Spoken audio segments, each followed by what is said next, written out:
Welcome to U.S. Daily News Channel. Russia's occupation of Ukraine and threatening the safe environment in Eastern Europe and the Baltics alarmed NATO and the Baltic countries. After the heavy Russian attacks on Lviv, NATO and Eastern European countries increased their military presence to one of the most important levels in history. For the first time since the Cold War, the U.S. military presence has been so intense in Europe. We're talking about a military presence of over 100,000.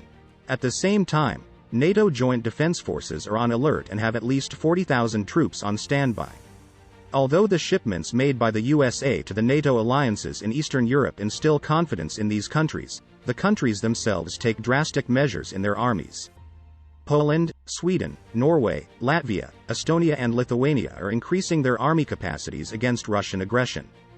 In particular, Poland has sent 142,000 soldiers to the border of Kaliningrad, Belarus and Ukraine. This number makes up almost the entire Polish army. Just over a quarter of all troops under direct NATO command are now based in Poland, which shares a wide border with the western part of Ukraine. According to the latest published figures, there are 9,000 in Estonia, 9,100 in Latvia, 20,800 in Lithuania, 142,000 in Poland, 15,100 in Slovakia, 24,800 in Hungary, 79,300 in Romania and 26,900 in Bulgaria. The USA provided serious military equipment and warplane aid to Poland. The fact that he sent two F-22 Raptor fighter jets and F-15E squadrons to the region showed how critical Poland was in the region. Frankly, Poland is a northern stronghold against Russia for both the USA and NATO. In the south, Romania is seen as the stronghold of NATO in the USA. NATO underlined the importance of Poland in its recent statement. In the statements that underlined the increasing NATO presence in the region, NATO Secretary-General Jens Stoltenberg stated that these shipments were made against Russia's aggression. This is all an urgent response to the Russian invasion of Ukraine, Stoltenberg said, adding that the forces would stay there for as long as necessary. NATO Secretary-General Jens Stoltenberg said the alliance will support troops on the eastern flank and deploy 4 new battle groups in Bulgaria, Hungary, Romania and Slovakia. I expect the leaders to agree to strengthen NATO's stance in all areas, with massive increases in the eastern part of the alliance on land, in the air and at sea, Stoltenberg said at a news conference ahead of the NATO leaders summit in Brussels. Since the Kremlin's invasion of Ukraine on February 24, NATO has prepared 140,000 troops in the region and mobilized a massive war chest of advanced military equipment. Of the approximately 140,000 soldiers, the United States provided the lion's share with 100,000 soldiers.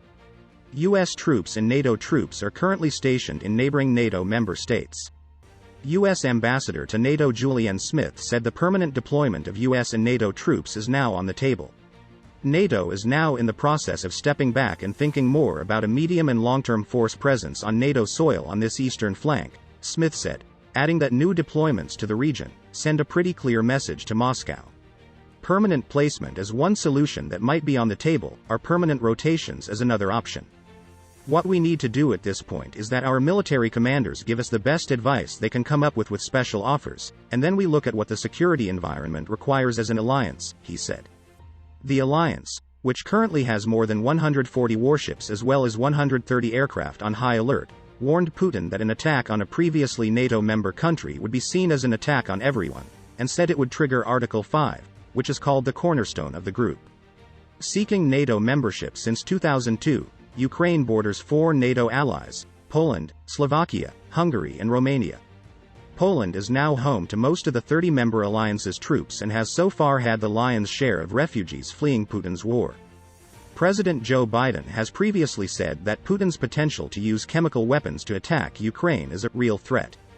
Earlier this month, Biden warned that Putin could resort to using false flags to justify a chemical or biological weapon attack on Ukraine. He's claiming that we have biological and chemical weapons in Europe and America. It's absolutely not true, I guarantee you, Biden said at a business event in Washington in March. They also claim that Ukraine has biological and chemical weapons in Ukraine. That's a clear sign that they're considering using both, Biden said without providing evidence.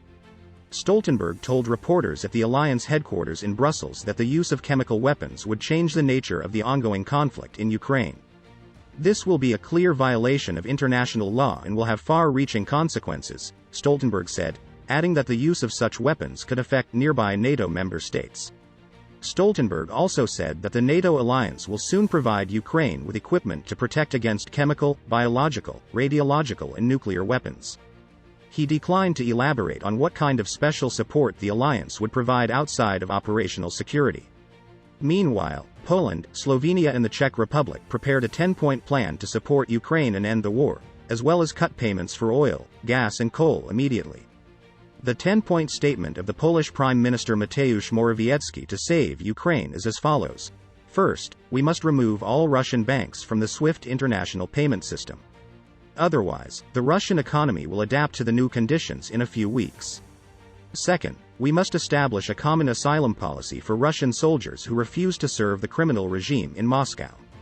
Third, we must completely stop Russian propaganda in Europe. Freedom of expression does not mean the right to lie. Fourth, we must detain Russian ships from our ports. Fifth, the same blockade should be applied to road transport inside and outside Russia. Sixth, we must impose sanctions not only on the oligarchs, but on their entire business circles. Seventh, we must suspend visas for all Russian citizens who want to enter the EU. The Russian people must understand that they will suffer the consequences of this war. And we hope they will turn their backs on Putin. Eighth, we must impose sanctions on all members of Putin's party, United Russia. They know very well what's going on in Ukraine, and their complicity is indisputable. Ninth, we must completely ban the export to Russia of technologies that can be used for war. 10th, we must exclude Russia from all international organizations. We can't sit at the same table with criminals. If this does not stop the war, then we must go further. We proposed a peacekeeping mission in Kiev under the auspices of NATO and other international organizations. If we fail to introduce effective sanctions, we have no choice. We must protect the Ukrainian people with our own shields.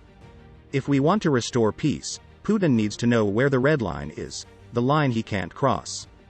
The fact that Russia has a nuclear arsenal cannot be an excuse for passivity. We should be aware of this threat, but it cannot stop us. Otherwise, Putin will only go further. What will we do if Putin reaches the Moldovan capital Chisinau after this? What if he attacks Vilnius and Warsaw? What if he wants to occupy Helsinki? Shall we begin to take this threat seriously only when he sends tanks to Berlin? The line must be drawn and now drawn. The plan we propose is not only possible, but necessary. We must find the courage not to turn our backs on Ukraine's suffering and face this historic challenge.